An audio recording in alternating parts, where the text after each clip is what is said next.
We begin with the latest from the Jamaica Defense Force sexual harassment scandal. The senior officer at the center of the controversy is expected back in the country in the coming days. Now, he's been recalled from training overseas as the investigation into the matter continues. As you'll hear in this report from Carrie-Ann Simpson, the Chief of Defense Staff has broken her silence on the issue.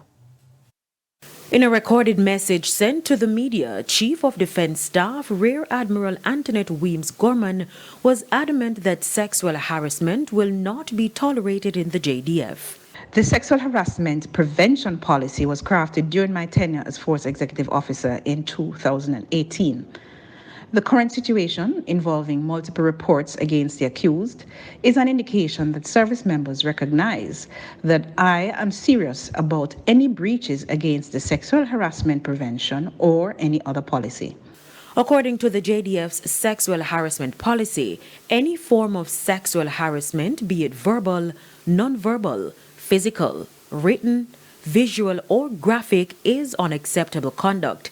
It also speaks to severe punishment for those in breach. It further states that while unwanted or unsolicited touching, patting, pinching, grabbing, etc. are often the most obvious forms of sexual offenses against a person, the policy recognizes the danger of less obvious forms of sexual aggravation, like sexual suggestive comments, looks, messages, etc. According to the JDF policy, in suspected cases of sexual harassment, an investigation is launched. It says depending on the magnitude of the case, the commander will ask the appropriate superior authority to appoint an investigation officer to carry out an inquiry. In this case, it's reported that 16 female soldiers have filed complaints against the senior army man at the center of the sexual assault saga. The complainants will be treated with respect, the information will remain confidential, and opportunities to victimize or mismanage the information will not be tolerated.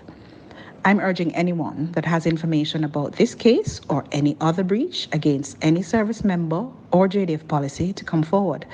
The process only works efficiently with formal reports. It's left to be seen how long the investigation will take, but the JDF sexual harassment policy speaks to how offenders are dealt with. It says as a minimum they undergo counseling. However, commanders have the full range of administrative actions available to them to deal with offenders, including adverse performance evaluations, administrative withholding privileges, rehabilitative transfer to another unit, or summary trial by ordinary court-martial. The JDF says it also actively engages its members in sexual harassment and familiarization training seminars aimed at reducing such incidents. Carrie-Ann Simpson, TVJ News.